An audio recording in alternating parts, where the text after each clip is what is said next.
Hello, everyone. It is true that Russia is in the middle of what they're calling their spring offensive. They have been doing some type of an offensive every single season since 4 years ago, so no surprise there. And yeah, it is a problem because war generally is a problem. However, there's something that not a lot of sources are sharing right now, and that is the fact that over just a few days of this new offensive, Russia had already lost 8,000 people. So, yes, they're still trying, and they're still not getting anywhere. And the Ukrainian military is seriously making them pay. And again, another thing that Ukrainian military is not sharing, and they're correct not to share that, is what their plans are. I'm sure they're watching Russia's movements very, very closely. Okay? And they acknowledge that this is a problem, but they're doing their best not to disclose the movement of Ukrainian troops or Ukrainian equipment. In all likelihood, basically, they continue to do more with less. Another day of talks between Ukrainian and U.S. delegations concluded. There's no Russian representation and no European representation. And I'm kind of surprised that Ukraine does not insist on it and that EU doesn't back them up on that. Because if you recall, just a few weeks ago, EU was very firm on this particular point. They said that no agreements can take place without their participation. And I do agree with them on that. So it is possible that at this point there's no sense dragging them in. But considering how many times US had consulted with Russia without either Ukraine or EU, I think it's high time that US talk to EU and Ukraine together, because that whole mess is taking place in their backyard. Now, Zelensky continues to express hope that the US is not going to abandon Ukraine, but based on the attitude from this administration, there's been a lot of rhetoric that Ukraine is not our problem, Ukraine is not our war, it was Biden's fault, and so on and so forth, and we have bigger fish to fry in Iran. So, once again, while, yeah, it would be nice to continue having the US support, but Ukrainian people have been very much disillusioned in the US over the last year for obvious reasons.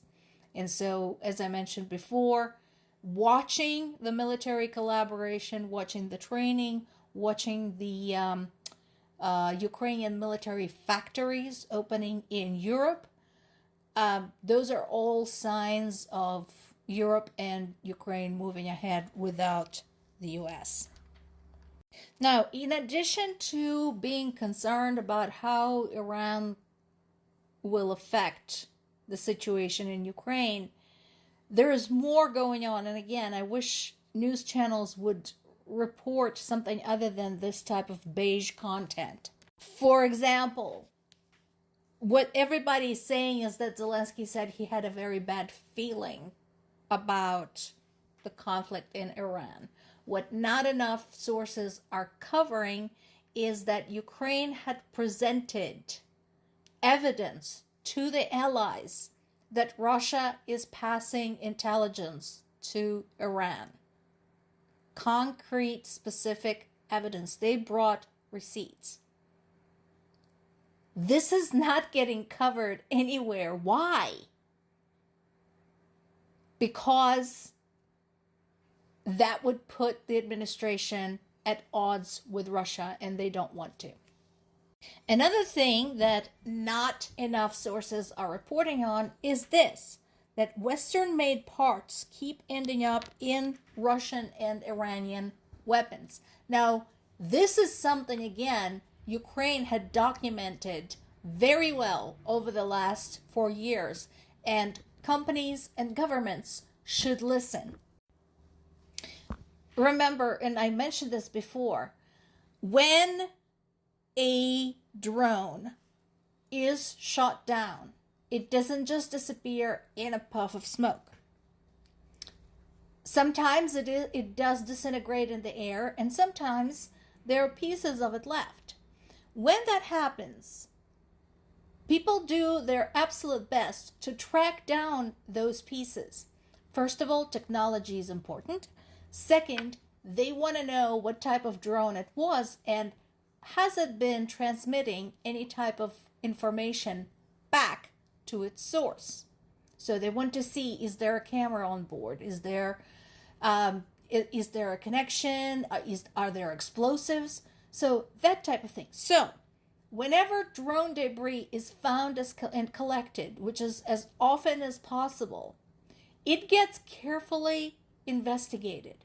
And so that is how Ukraine knows for a fact at this point that despite the sanctions, despite the restrictions, despite the controls on any type of trade, there are parts from the United States, from Germany, from Japan that end up in these drones.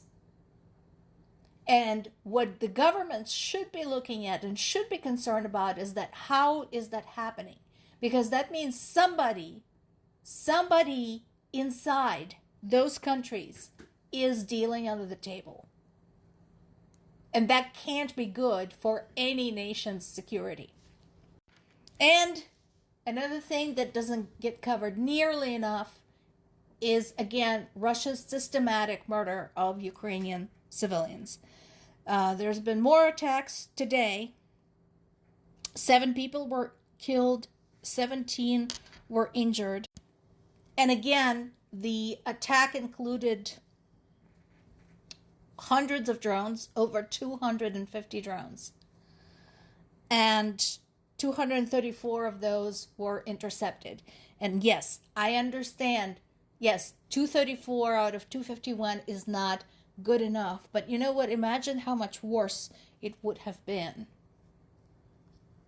if none of them were intercepted. And again,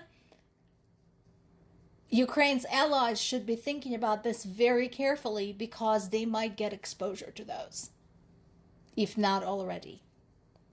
The attacks basically swept across multiple regions, including my native Zaporizhia region, but also Donetsk region, Sumy, again, Dnipropetrovsk, our neighbor. So this was everywhere. And again, a reminder to everybody, these are not frontline encounters. This is Russia raining death on the heads of Ukrainian civilians. They lie about it all the time and say that they're hitting military targets. That is not true, and that fact has been well documented. More to come.